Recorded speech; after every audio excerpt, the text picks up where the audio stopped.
podcast, man. It's your host with the most that's going to give you a toast because I'm going to drink something with you. I got a special guest today. TIF Tv is in the building. LT the governor, man. Real motherfucking shit. LT the governor, motherfucking me, TIF TV. Bro, please explain to the people what TIF TV is. And please, promote yourself. Okay, to the people. TIF TV stands for Truth is Freedom, right? And so it's a platform where you can get your truth out, which gives you freedom at the same time. Mm-hmm. I usually specialize in trail riding, but I do other shit too. You know what I'm saying? I do videography, I do everything. I do security, I do bodyguard work. Yeah, everything, man. Hey, man, introduce me, man. Yeah, man, say LT the governor, TIF TV. If you don't know, now you know. Go on YouTube. Where can they find you on? YouTube, TIF TV, LT the governor on YouTube. You know what I'm saying? Instagram, LT the governor. Facebook, TIF TV, LT the governor. Hey man, he's got a lot of great content about the whole black rodeo shit that's going on. We like to party. It's going down for real. But I brought him in today. This is my brother from another mother, my nigga. Me and him, we've been through the trenches together. I love this man like my brother, and I know the feeling is mutual as well. You know what I'm saying? Like cook food. I love this nigga like cook food. Yeah, real shit. You heard? So look, man, we gonna get straight to it. We're going to talk about a lot of topics, a lot of touchy shit going on. Right. A whole bunch of touchy shit going on. Right. All right, man. So you ready for this shit, man? We've been talking about this for... Introduce me, man. All right, man. Know about me, man. Man, say, LT the governor, this is my brother. I've been knowing him since I was, 18, 17? Yeah. I met him at a job. We was working security at a job. I ain't going to say what the job was, but we was working for a very... big company, a church, the biggest church, a mega church, mm-hmm. And I met him, and he was the supervisor of the job, and I got hired through a Mexican dude, and he put me on game. I done seen this nigga beat up motherfuckers. I done seen him beat up homeless people, not because of homeless people. He was just beating up homeless people for no reason. They was doing some old foul ass shit. You know what I'm saying? So he don't go around beating up and bullying people, no shit like that. But my brother has been he's been a real solid nigga with me when it comes to the street shit, when it comes to being a mentor to me, and just business wise. Now, business wise, he has his own security company. This man has his own security company where he hires other black people to empower themselves, and he pays them top dollar, might not add. He tried to get me to come work for him. I just couldn't do it that one day. I said, man, shit, if this was full-time motherfucking shit, I'd have been your top person. You know what I'm saying? So he has his own business, his own security business. I'm not going to speak for him.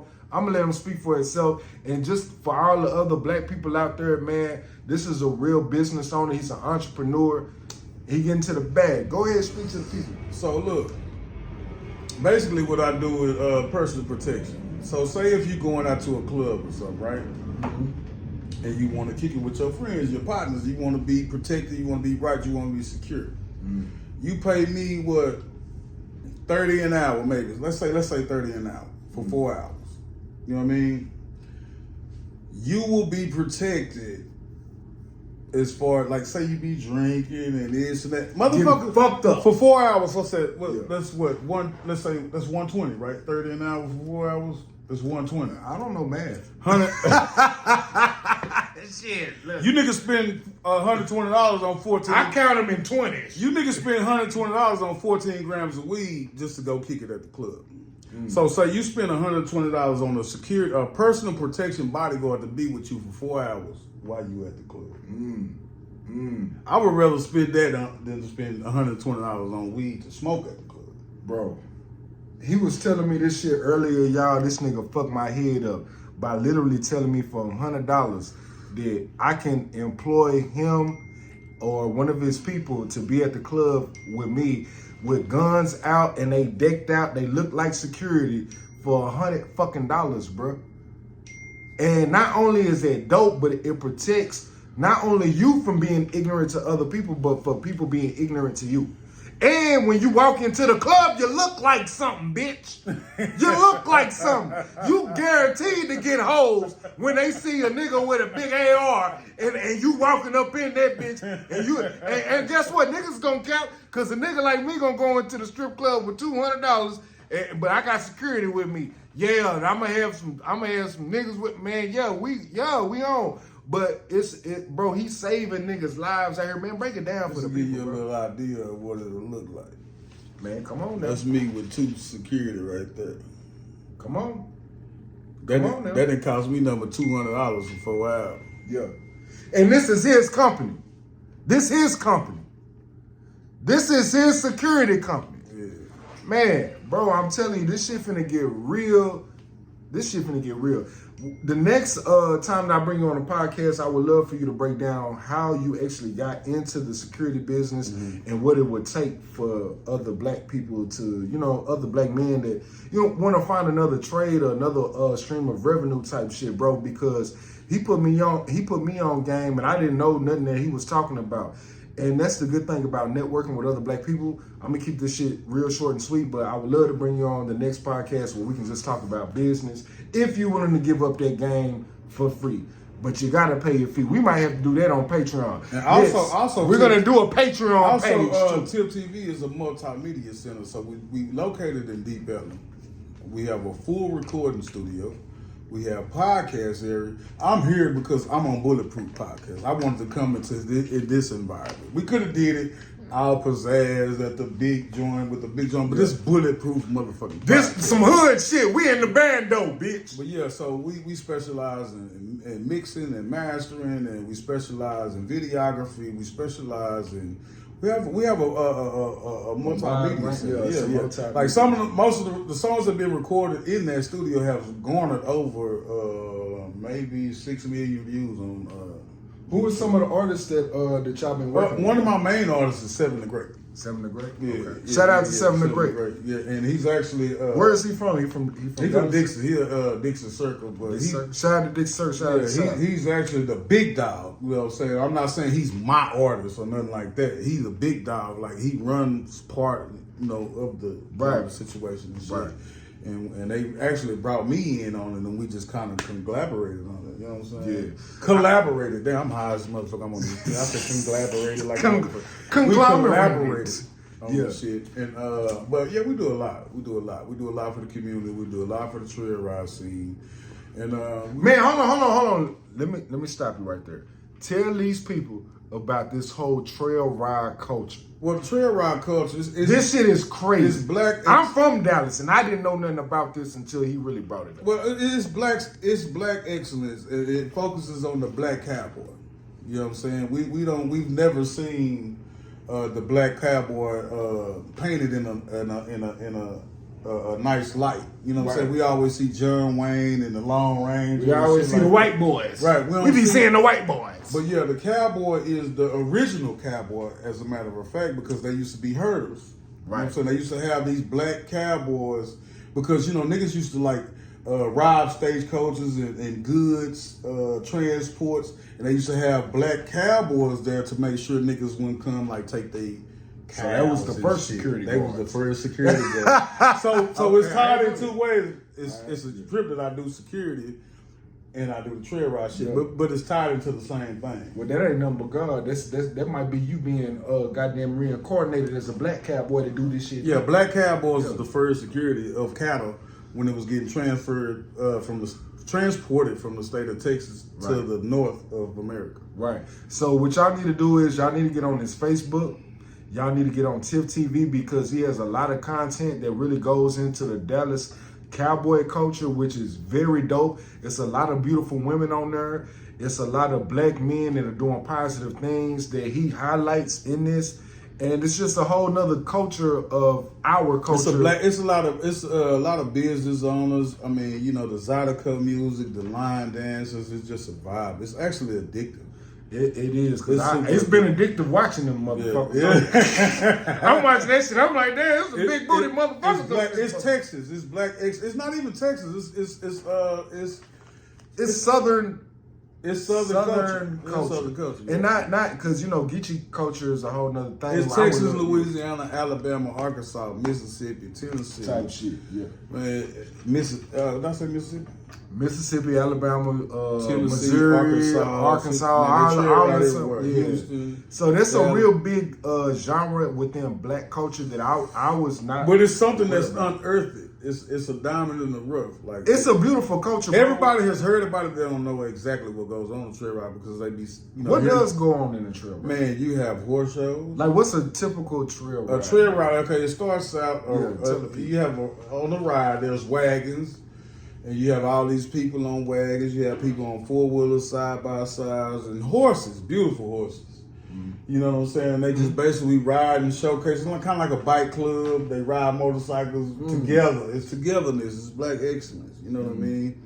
And, man, you have vendors out there. You have black food. You have bounce houses out there for the kids. You have all kinds of black food, like soul food and shit? Yes, bro, yes. And everybody supports everybody.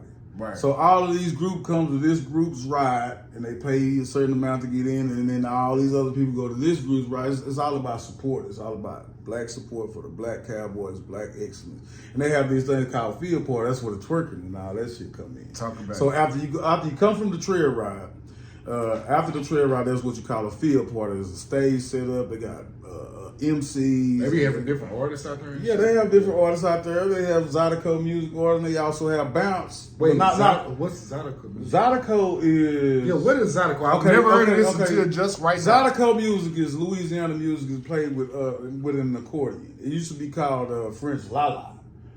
And so there's a nigga called Clifton Jeanette.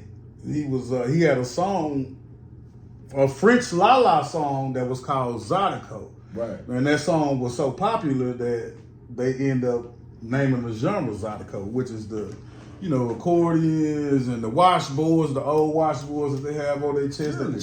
Okay, I've never heard of it. I mean, it's real nice music and it's real. That's crazy. Man, that shit is crazy. It's called Zydeco. Zydeco. Yeah, it's a musical genre. Yes. Zydeco. Originated in Louisiana. So what drew you to being a part of this culture and for you to like really dive security? Talk to the people. I was working security at a trail ride, and I couldn't even do my job because I was just looking at this shit like these horses and these trails. Boy, you a nigga for real. And these, I mean. Pause. I did my job because, of course, I'm the business. Yeah. I was making sure. Yeah. I made sure everybody else was doing their job while I wasn't doing mine. Yeah. You the boss. Yeah. And so I just saw nothing but black ownership, black excellence. And I keep saying black excellence. I'm gonna keep saying black excellence. Nah, real shit. Yeah.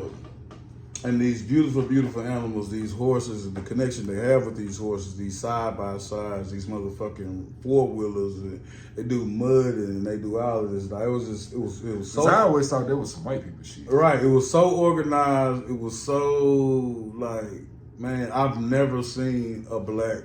I've seen black cowboys, but I've never seen in that depth of what the black cowboy is.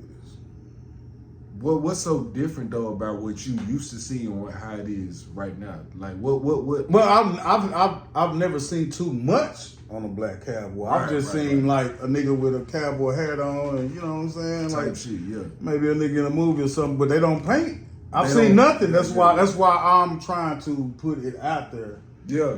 I'm trying to be a conduit, if you will. And I will say this: from watching his content on Facebook. Say the Facebook one more time. TIF Tv, LT the Governor. TIF TV, LT the Governor, and TIF TV on YouTube. I never knew that this was a whole thing. Like I knew niggas was riding. Like the only thing I knew was like it was niggas that was riding horses in no clip. That's all I knew. Yeah. We always see a nigga coming down. Right, I always seen niggas like coming down. I'm like, what the fuck is a nigga doing? Who that nigga on that Nigga, come to find out, this is a whole fucking genre. Like, a whole culture, bro, when I tell y'all this is a whole genre, these niggas be having ATVs, these niggas be having trucks, these niggas be having food trucks, these niggas be having shows, These niggas be having some of the most beautiful women. They be having black men out there that's really solid men that own businesses, bro. It's a whole network type of party. So and it's organized. So black people in Dallas, Texas, if you're in Houston, Texas, I'm pretty sure Houston probably got the same thing. Okay, too. right. Do you think this like Houston, Austin, like this probably everywhere? It's Louisiana, Houston, Louisiana, and all that. Texas, It's Let's not name the cities. It's Texas. It's Louisiana. Let's name the states. Texas, Louisiana, Alabama, Mississippi, Arkansas, Tennessee. Right. It's a beautiful fucking thing, bro. Right. It's a beautiful thing. So I'm gonna go to I've never been there. So you gonna invite me out? Bro, I'm gonna have you out there. We're gonna bring Bulletproof Podcast out there. Bulletproof Podcast in the building. I'm gonna actually let you do correspondence and ask some of these same questions to some of the trail riders. How long have you been trail riding? Right. What club are you a part of? What makes you trail ride? What is it about trail riding and that? Because it's almost like if I could put it into terms that maybe a lot of people will understand it or not from the South. Right. It's like a bike club. Right. But it's for black people, but they instead of motorcycles, they do horses. And they have events every week. Man, it's some shit that happens every day. It's like they have how they have meet and greets, they have line dancing on Thursdays at a place called Dax and Rex. My boy Wolf Fresh, Dwayne Wolf Fresh from the Wolfpack Riding Club, and they have shit on like Thursday nights like Dax and Rex. Well they'll know, they'll know, and man they have shit on Wednesdays at this pool area we be at out there in Arlington and shit, and man they be having all kind of shit, pool parties. They be having Po Me be having this thing called, and I love this shit. Shout out to Po Me. Po Media, shout out, yeah, shout out to Po Me, Kenny Gates, you know what I'm saying, Pat 2 Times, MC Savage. They be having this thing called Guns Down, Water Guns Up. So everybody bring their water guns out. They have free barbecue. They have bounce houses for the kids. They don't even charge for this shit. You know what? I just seen something on a website where they were in Chicago. They did was it Chicago or LA? I don't know where it was, but they did like a water gun fight instead of a gun fight. Yeah, it's called Guns Down, Water Guns Up. They do shit like that. See, black people, like, the media don't promote no positive shit like that. It's up to us I'm not in the media thing. I'm just a nigga that like to drink and like to talk. You know what I'm saying? I'm just a nigga that like to get fucked up and talk. But I love doing research on our culture. Not research like, I'm not from the culture, but just like learning other different cities and what other hoods are doing. And I thought that was dope seeing that I can't remember if it was LA or Chicago. I apologize if I'm misquoting where this come from. But they was doing a whole water gun fight. So you saying they was doing the same thing? Yes. That's dope as fuck, here in bro. Dallas. Yeah. Po Me Riders. Yeah. Po Me Riders, you can find them on Facebook. They also have a Mississippi chapter. Okay. And that's another thing too, and after this we'll get off of that and we'll get to the topics. But something that you put me on game was you was like, man, with the trail rides and shit, bro, it's different chapters. Yes. Of different. It's like it's not a gang. It's not bike riding culture, but it's just organized. It's just organized. Like people be having. And I was talking to a female that I was working at my job. She said she was a part of a trail riding culture. I can't remember the name that she was saying, but yeah, I didn't know this was a real thing. I've been living in Dallas my whole fucking life. I did not know. And that's what I'm trying to do. I'm trying to be the bridge, the conduit to, getting it out there, showing the beautiful part of it, and it's in all shit you got little, little messy shit here, there, and there, but it ain't too much. But I love it. But for the people that from what I've seen, from what you have showed me and the things that you promote on your page, this is a great place for black people to go to and just have a great time with your family and kids. Bro. Your kids can be there and chill. I was just at Showstoppers in Buffalo, Texas, man. That shit was beautiful. Y'all can see that on those pages we were talking about previously. So once again, Trail Ride TV, TIF Texas. Hey, man, one more Hold on, time. wait. TIF, Texas. Nigga, you drunk already? TIF TV. TIF TV, motherfucker. Dallas, Texas. This nigga said trail ride ticket. You know what I'm saying? This nigga I'm just a bitch ass nigga. Yeah. Now, trail What ride. the camera doing, goddamn. Trail ride Let's TV. get this fucking camera right. My bad. Trail ride TV. TIF TV. No, not trail ride TV. TIF TV. Motherfucker, Nigga, you see it right there. I see the It's thing. trail ride season, nigga. You can find all the trail ride shit on TIF TV. Look at this nigga. He still got that cup. But nah, this is my nigga. Yeah. He gonna let Lil Bro do what he do. All right, so look, we're gonna give shout outs to y'all. We're gonna let you promote your shit again at the end of the podcast. Right. Now we finna go into some topics. Right. Are you ready? I'm ready. All right, Nigga, so stay boom, ready. bang bang. First topic. I was doing the This is something me and him had a conversation yesterday morning, but I'm not gonna get into that. Yeah. But me and him, we have these hour-long conversations about just any and everything type shit. And me and this nigga, we get into it. Like literally. Like, bitch, where you at, hoe ass? Nigga, we done got into some shit so passionate. Like, nigga, I'm on 635. Bro, really? Pull up. He like, bitch, you can't whoop me, hoe. This is what this nigga. Yeah, but you can't whoop me. And look, and then we'll call it, bro. We done got into it to the point where this nigga was like, man, I can't do no business with you, bro. This nigga called me, he's like, PG, if this is how you are, I can't do no business with you. I'm like, God, bro, I'm just telling you. So, boom, that's how our relationship has always been throughout time. We've always had these deep philosophical conversations. So, we never agree on shit. We never agree on Ever. anything. Ever. Sometimes we do agree. Yeah, we do. We do agree. Sometimes he changed my mind on some shit. Yeah. So, I got a question. Respectfully, this is going to be a good topic. Oh, I've been waiting to ask you this. We fuck around, fight on camera, dude. We fuck around and we'll fight. Type shit. So, this is my first question. Do black people have a victim mentality in the year 2023? And I'm going to let you talk. You keep fucking with my